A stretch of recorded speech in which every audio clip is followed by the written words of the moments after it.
Mesdames, Messieurs, Proman, Roland Gomez.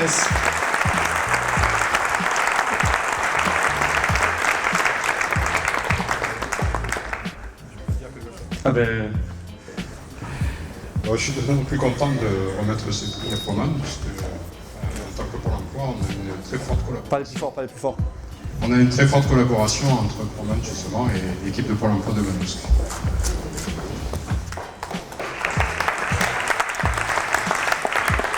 Roland Gomez. Alors j'ai fait quelque chose que c'est pas tous les jours qu'on a la chance de recevoir un chef d'entreprise comme vous, parce que je donne quand même des chiffres, hein. C'est 1800 salariés, ce que vous avez dit, mais c'est 2,5 milliards de chiffre d'affaires. Voilà. Donc c'est pas tous les jours qu'on a la chance de recevoir quelqu'un comme vous, et le mot que le jury a prononcé à l'unanimité, c'est l'engagement. C'est normal que vous ayez ce prix RSE de l'engagement. Vous êtes un homme d'engagement, votre entreprise est une entreprise d'engagement, et rares entreprises font autant de choses que vous sur un territoire et sur une société, d'où le prix d'engagement sociétal. Alors, juste pour un peu vous connaître, qu'est-ce qui fait courir Roland? Alors la moindre qu'on puisse dire, c'est qu'il est pressé de croquer la vie. Alors pourquoi? Parce qu'en seconde, il veut rentrer dans la vie active, il va voir son professeur, et il demande quel métier je pourrais faire pour gagner ma vie rapidement. Eh bien, c'était il y a longtemps. Voilà, et on lui a dit, bah, si tu veux être autant demandé qu'un polytechnicien, deviens soudeur. Soudeur ou chaudronnier. Ben, c'est ce qu'il est devenu. Alors une fois qu'il a eu ça à 18 ans, ben, il lui manquait l'amour. Et ce fan de Jean de Florette a trouvé sa Manon en la personne de Evelyne, je crois. C'est ça. C'est ça, de Evelyne. Et ben voilà, donc on a un métier, on a l'amour, donc ben, des voyages, un tourbillon pendant 23 ans. Vous avez passé tous les échelons, donc vous êtes parti tout en bas pour devenir chef d'équipe, chef de chantier. Et puis, dans les années 90, vous êtes posé une deuxième question en disant bon ben, je crois que maintenant j'ai envie de revenir dans mon pays natal, Manosque, puisque vous êtes issu d'un village, je crois, Lardier, qui est dans les montagnes de Lure. Au pied de la montagne de Lure, un tout petit village. Voilà, et c'est là que vous avez posé une deuxième question en disant comment je peux créer une boîte sans argent. Et donc, dans les années 90, vous avez dit déjà, je vais embarquer ma femme, et puis un an après, je vais embarquer mon fils. Alors, ça ne s'invente pas, le fils, c'est Roland, voilà. Donc, on a déjà 2 Roland. Et puis, il fallait trouver l'idée. Alors, quand vous avez été chef de chantier, vous avez dû faire à l'intérim. Oui. Vous avez rencontré le travail temporaire. Vous aimez l'humain, vous aimez transmettre. Eh bien ça y est, vous avez votre potion magique et c'est décidé, vous créez Proman. Alors ça va pas toujours être gai au départ, ça sera quelques années de galère avant de trouver la vitesse de croisière, mais c'est qu'il a les idées fixes Obélix de l'intérim, car en 2015, eh bien il avait dit qu'il ferait 2 milliards, et bien aujourd'hui il fait 2,5 milliards. Proman en 30 ans, c'est 380 agences, 45 000 intérimaires chaque jour. Proman est la première entreprise indépendante et 100% familiale du travail temporaire en France. En moyenne, il ouvre entre 15 à 20 agences en France chaque année. Il est présent dans 9 pays, Belgique, Luxembourg, Angleterre, Monaco, États-Unis, Canada, Suisse, Portugal. Et l'international représente à ce jour 20%, mais bien sûr, lui, il souhaite 30% en 2022. Mesdames, Messieurs, je vous demande d'applaudir cet homme qui pense que si on ne se développe pas, on recule, qui vise les 4,5 milliards d'euros en 2025. Cet homme engagé, élu aussi président de la Chambre de commerce régionale, qui a été élu à l'unanimité de ses pairs. Ce chef d'entreprise qui œuvre dans une multitude de projets de mécénat pour aider son territoire, des enfants en difficulté, qui lutte contre les discriminations et qui dit vouloir rendre aux autres ce qu'on lui a donné. Mesdames, Messieurs, Monsieur Roland Gomez. Merci beaucoup.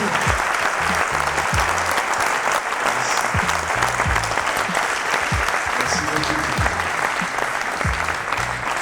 Si vous voulez dire quelque chose, j'ai plein de questions, mais peut-être que vous avez envie de réagir. C'est vrai que ce qui m'a toujours motivé, c'est l'humain. Le slogan de Proman, c'est d'ailleurs l'important, c'est vous. Ça veut tout dire. Moi, je mets l'humain au centre du quotidien. Je mets dans le S de RSE la sécurité, puisque nous, notre boulot fait que nous déléguons effectivement, aujourd'hui, c'est plutôt 65 000 personnes en mission chez nos clients, et que le vrai souci Et le souci le plus important que j'ai, c'est de protéger leur intégrité physique. Donc une formation spécifique auprès de mes collaborateurs pour que j'ai la chance que tous les soirs, ces salariés intérimaires du groupe Proman rentrent en bon état chez eux. Donc ça, c'est aussi quelque chose qui est un souci sociétal.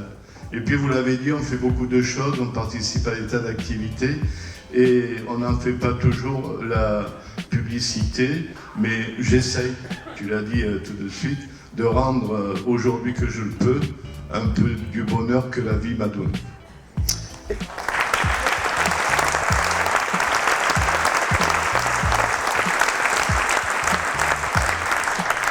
C'est quoi cette famille? Vous avez dit quand on rentre chez Proman, on rentre dans une famille.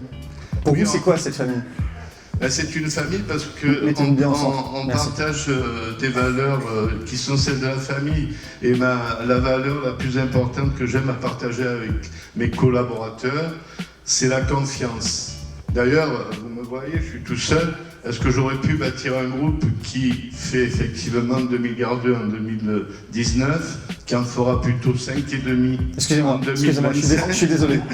Je suis désolé. Parce que nous sommes sur des projets de croissance. Bon, ben voilà, avec autant de collaborateurs, si je ne donnais pas de la confiance et que je n'en reçoive pas, on ne peut, et tous les entrepreneurs qui sont là le savent bien, gérer ou créer une structure, qu'elle soit moyenne, petite ou plus grande, sans l'adhésion de ses collaborateurs. C'est ça l'esprit familial, et moi il est porté en plus, puisque j'ai démarré Proman avec la vraie famille de sang, mon épouse et mes enfants.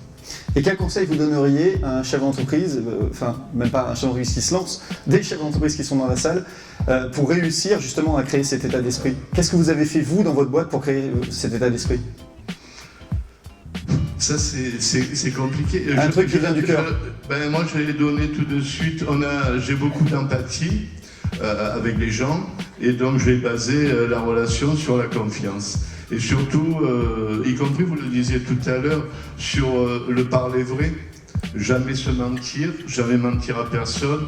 J'ai démarré sans argent, comme tu viens de le rappeler, donc il a fallu que j'ai la confiance des banquiers.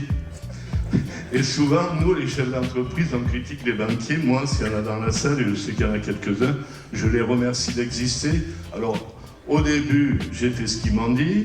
Quand j'ai réussi et ils m'ont aidé à réussir, je leur ai dit de faire ce que je voulais. Voilà, c'est juste... mais sans eux, je n'existerai pas. Donc le conseil aux chefs d'entreprise qui sont ici, ils ont tous de l'expérience, j'en ai pas, ce serait plutôt un échange qu'on pourrait avoir. Par contre, ce que je dis à tous les jeunes, et j'en croise beaucoup au sein de mes différentes missions, je les encourage à vivre leurs rêves, à ne pas dire, comme je l'entends trop souvent, non mais aujourd'hui c'est plus possible, avant on pouvait, mais M. Gomez vous avez pu parce que c'était il y a 30 ans. On peut toujours. Croyez en vos envies, vivez vos rêves, et comme je reprends une phrase que tout le monde connaît, visez plutôt la lune, vous retomberez dans les étoiles. Oscar Wilde. Dernière chose, pour aller dans ce cheminement, vous m'avez dit aussi une chose qui me surprend. Alors, juste un complément, c'est que votre bureau est toujours ouvert, que tout le monde a votre numéro de portable, tous les salariés ont votre numéro de portable, donc ça va directement à Dieu s'il y a un problème potentiellement. On peut s'adresser à Dieu. Et vous avez dit, pour réussir, en fait, il ne faut pas vouloir gagner de l'argent. Alors ça, moi j'adorerais comprendre votre recette, parce que là, vu tout ce que vous gagnez...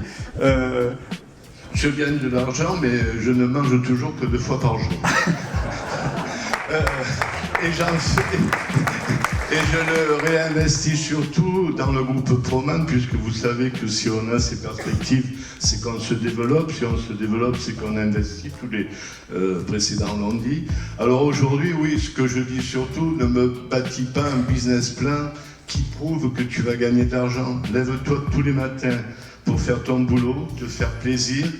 Et quand, avec ces qualités-là, tu auras la réussite en traversant quelques difficultés. Mais à la fin, tu gagneras sûrement de l'argent. L'argent, c'est la cerise sur le gâteau. L'argent, il n'apporte pas le bonheur. L'argent, il n'apporte pas la confiance des collaborateurs. Il faut en gagner pour développer nos entreprises, mais il ne faut pas que ce soit une obsession et il faut surtout savoir le partager, ce que j'essaie de faire. Monsieur Roland Gomez, Proman. Merci. Merci.